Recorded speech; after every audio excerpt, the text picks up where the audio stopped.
En este audio repasaremos, de manera sistemática, las definiciones y enumeraciones más relevantes del derecho sucesorio. Comencemos por el testamento.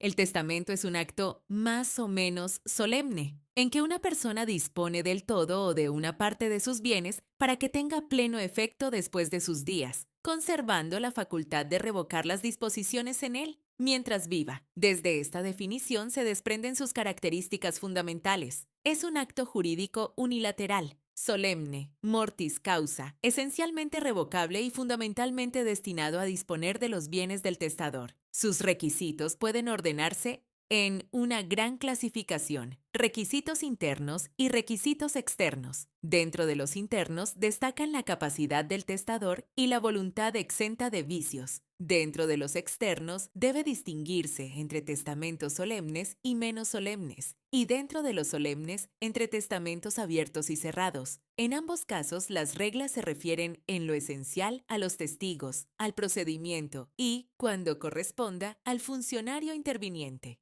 En materia de capacidad para testar, el artículo 1005 contempla, entre otros, los siguientes titulares de incapacidad: el impúber, el que se hallare en interdicción por causa de demencia, el que actualmente no estuviera en su sano juicio, y todo el que no pudiera expresar su voluntad. En cuanto a los vicios del consentimiento que pueden incidir en el testamento, debemos mencionar error, fuerza y dolo. La fuerza debe ser grave, injusta y determinante, y vicia la totalidad del testamento. El dolo, por tratarse de un acto jurídico unilateral, solo puede provenir de un tercero, y el error es tratado por el Código Civil principalmente a propósito de las asignaciones testamentarias. Los testamentos solemnes pueden ser abiertos o cerrados. Los menos solemnes son tres: verbal, marítimo y militar. El testamento solemne es aquel en que se han observado todas las solemnidades que la ley ordinariamente requiere. El testamento menos solemne, en cambio, es aquel en que pueden omitirse algunas de las solemnidades por consideración a circunstancias particulares expresamente determinadas por la ley. En todo testamento adquiere relevancia la presencia de testigos.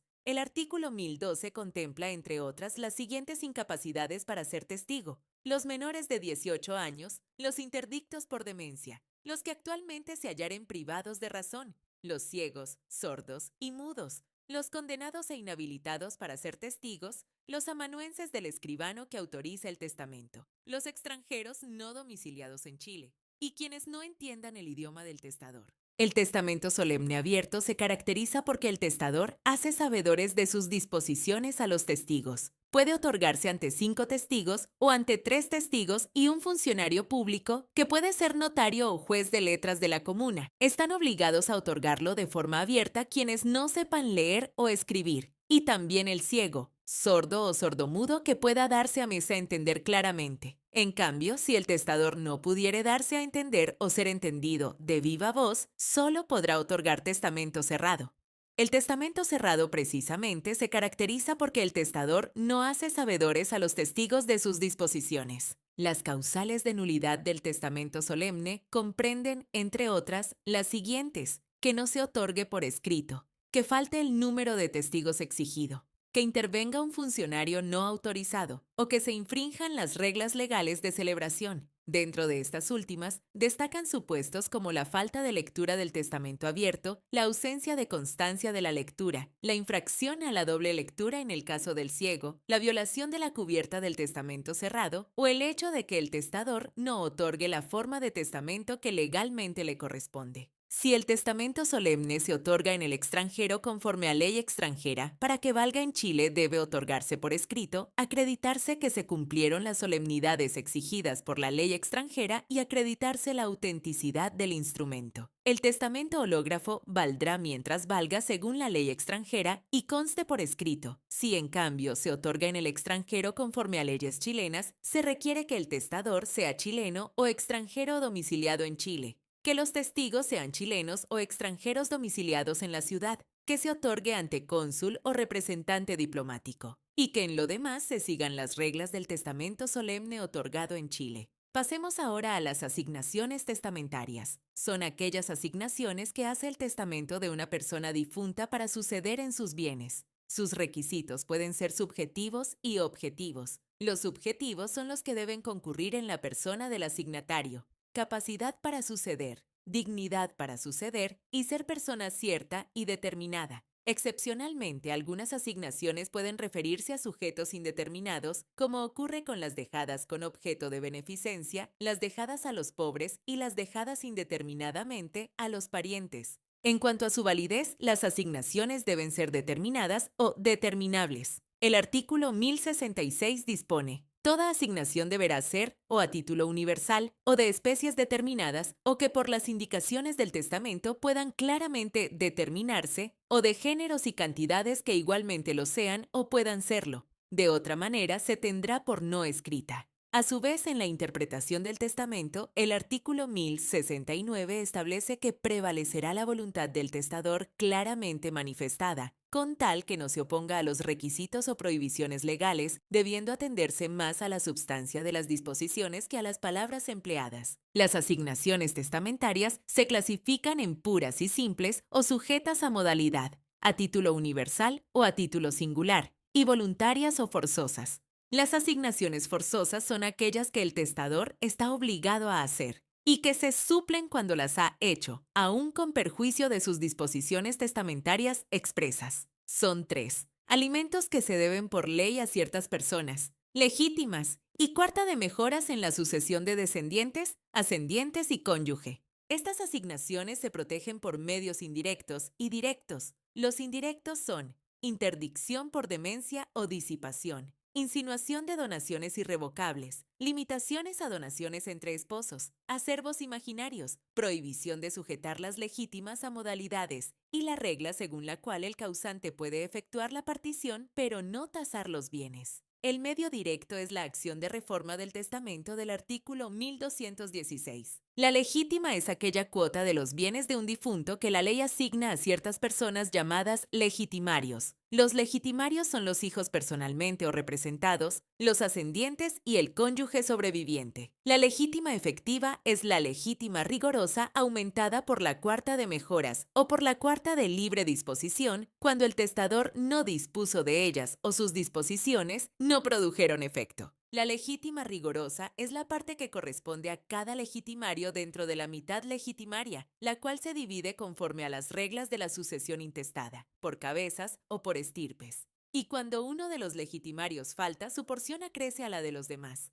Precisamente por eso, en esta materia resultan esenciales las reglas de los acervos imaginarios. Ahora bien, dentro de la teoría de los acervos imaginarios constituyen una herramienta destinada a proteger las asignaciones forzosas. No siempre existirán en la sucesión, pero cuando proceden, permiten reconstruir jurídicamente una masa de cálculo que impide que el causante, por actos realizados en vida, perjudique las legítimas y en ciertos casos también la cuarta de mejoras. En primer lugar, se encuentra la colación, o primer acervo imaginario. Este primer acervo imaginario se refiere a las donaciones revocables o irrevocables realizadas a favor de legitimarios. Su finalidad es poner en igualdad de condiciones a los legitimarios y evitar que el testador, por medio de liberalidades efectuadas en vida, favorezca indebidamente a unos en perjuicio de otros. La formación de este primer acervo imaginario se basa en la colación, es decir, en la devolución en valor de los bienes que hayan sido donados, revocable o irrevocablemente a título de mejoras o de legítimas. Para ello, en primer término, deben identificarse las donaciones hechas en virtud de mejoras o legítimas. Enseguida se suman al acervo líquido todas las donaciones revocables o irrevocables, salvo las revocables que no se hayan entregado. Luego, el acervo se divide en 4 partes. 2 corresponden a legítimas, una a mejoras y una a libre disposición. Después, la parte legitimaria se distribuye entre los legitimarios que concurran. Finalmente, a la legítima rigorosa del legitimario donatario se le imputa el valor de la donación recibida. Si la donación revocable no fue entregada, el legitimario conserva una legítima de valor completo, pero deberá adjudicársele lo donado imputándolo al pago de ella. En cambio, los legitimarios que no han sido donatarios reciben íntegramente su legítima. Pasando al segundo acervo imaginario, este procede en presencia de donaciones irrevocables hechas a extraños. Su objeto es defender las legítimas. Más precisamente, se forma para computar las legítimas y mejoras cuando el causante, teniendo legitimarios, ha realizado en vida donaciones entre vivos a terceros y esas donaciones resultan excesivas. Para que proceda la formación del segundo acervo imaginario deben concurrir varios requisitos. Primero, que al tiempo de efectuar la donación existieran legitimarios. Segundo, que al fallecimiento del causante también existan legitimarios, porque este acervo se forma precisamente para computar legítimas y mejoras. Tercero, que el causante haya hecho donaciones irrevocables a terceros, ya que si las donaciones se hicieron a legitimarios, corresponde formar el primer acervo imaginario. Y cuarto, que esas donaciones sean excesivas. ¿Y cuándo son excesivas estas donaciones? Lo son cuando su valor excede de la cuarta parte de la suma formada por las donaciones y el acervo. En otras palabras, se suma el acervo líquido, o el primer acervo imaginario si éste ya se formó, con el valor de las donaciones irrevocables hechas a terceros. Luego, esa suma se divide por 4. Si el valor donado supera ese cuarto, existe exceso y procede la formación del segundo acervo imaginario. Si no supera ese límite, no hay segundo acervo imaginario. El cálculo del segundo acervo imaginario, entonces, puede explicarse así. Primero, se toma como base el acervo líquido o, si corresponde, el primer acervo imaginario. Segundo, se suma a esa base el valor de las donaciones irrevocables hechas a terceros.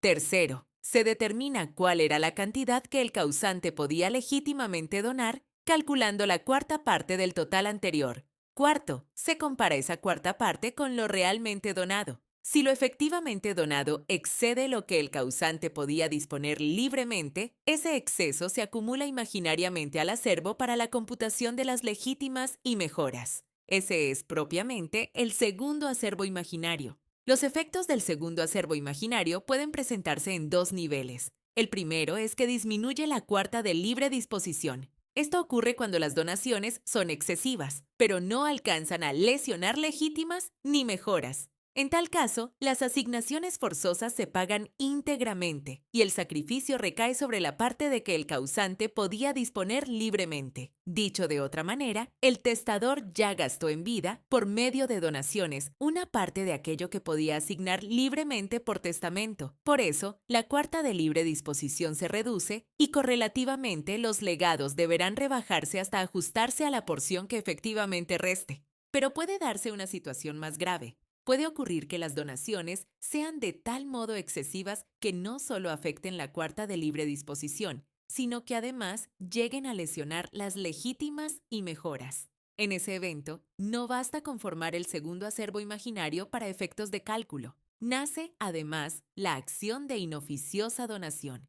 La acción de inoficiosa donación es la acción que tienen los legitimarios y los asignatarios de cuarta de mejoras en contra de los donatarios, cuando el causante ha efectuado en vida donaciones irrevocables excesivas que menoscaban las legítimas rigorosas o las mejoras. Su consecuencia se traduce en la rescisión de dichas donaciones, en la medida necesaria para completar el pago de las asignaciones forzosas lesionadas. Esta acción puede ser ejercida entonces tanto por los legitimarios como por los beneficiarios de la cuarta de mejoras. Se dirige contra los donatarios y se hace valer en orden inverso al de las fechas de las donaciones, comenzando por las más recientes. La lógica es clara. Primero se atacan las últimas liberalidades y solo si ello no basta, se retrocede hacia las anteriores hasta completar el pago de las legítimas y mejoras. Además, la insolvencia de un donatario no grava a los otros, de modo que la imposibilidad de obtener restitución íntegra de uno no desplaza automáticamente esa pérdida a los demás.